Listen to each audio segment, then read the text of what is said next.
What is going on? It's your boy Lil Dublin. In today's video, we have Brendon's second virtual receipt.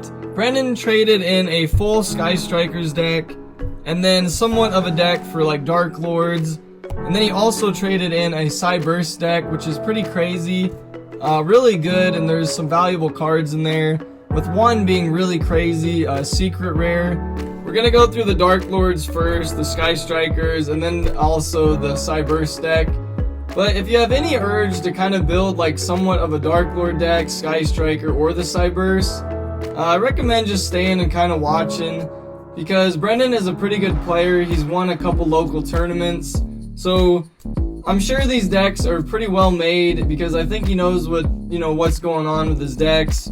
He's a really good player, so it'll kind of give you some ideas of what you need to have like card wise just to build like some of these decks. But let's get into the Darklords. This isn't a full deck for the Darklords, but it is definitely a start.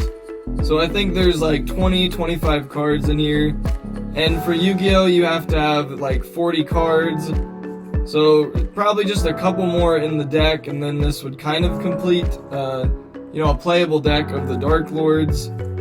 But I do not know a thing about these, so I can't really give you any advice if you do want to build a Darklord deck.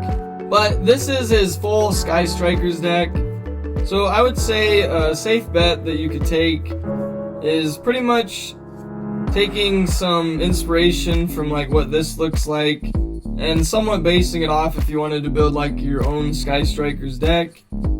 But obviously you're always able to put your little twist on a deck, so I think it's fun just to like, get some ideas and then throw in like stuff you want for your deck, and then throw in like a little twist that you want to put in on it. I think that will help you like just stay apart from the normal deck builds, and then just kind of get those cards that just kind of a little different than everyone else, so then you kind of have that little oomph in your deck that gives you the advantage, as long as it still fits in with like the deck itself. But Cyberse are really pretty cards. My favorite is probably the blue one that was in the front. I'll show it again after we finish up just pretty much like the spells, and then I think these last like 5 cards were in the deck as well, but I'm not too sure. They kind of got mixed up with the Darklord stuff. But my favorite Cyberse is probably that one. Just the link looks really cool, and the secret rare looks pretty sick on it. But we're gonna get into the last deck. I would say that this deck is probably one of the best decks of these 3 at least. And I'll show you the secret rare that he had in here that he traded. And this is a pretty high dollar card. It is the Access Code Talker secret rare from the Eternity Code. Ultra rare, and it is just like one of the most playable cards right now, so it's super cool to see that. They are reprinting it in the Magnificent Maidens, upcoming in like November, I believe. So it's gonna drop a little bit in value, but it's still a super good card for the secret rare and one of the first prints of it, so really cool to see that. And then he has a pretty heavy deck of this, and I would say this is probably the better of all the decks, but I don't know that because I've never played any of these, so I'm just kind of going on a whim because it has the Access Code Talker and the IP Masquerena. IP is one of the best playable cards, and then Link Karibo is pretty good in itself. And the word on the street, I've heard that Silent Mining is pretty good, but I don't know much about Silent Mining, and I don't know much about the Cyberse, so if you're watching this and Silent Mining is one of those like staple cards, I'm guessing you know what I'm talking about. Dark Ruler No More, really good card as well.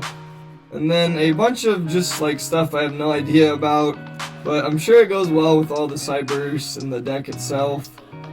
But a lot of ultra rares, secret rares in here. They make them look really pretty. Just super cool to look at some of these. I've seen like the Code Talker, which is pretty cool, but I don't know much about this. I just know that Access Code Talker is really good. But there's like all the traps, I'm sure, that would help the deck if you are looking to build like a deck profile. But Math Mech Edition is really cool. I'm like a huge fan of the Math Mech, so Kind of wanted to know how that would have played out in the deck. I'm sure it did something crazy with the Cyberses. But that is the end of all the decks. Probably the coolest card and the most valuable from this would obviously be the Access Code Talker Secret Rare. But anyway, thank y'all for joining for Brendon's second virtual receipt. It is Dublin out.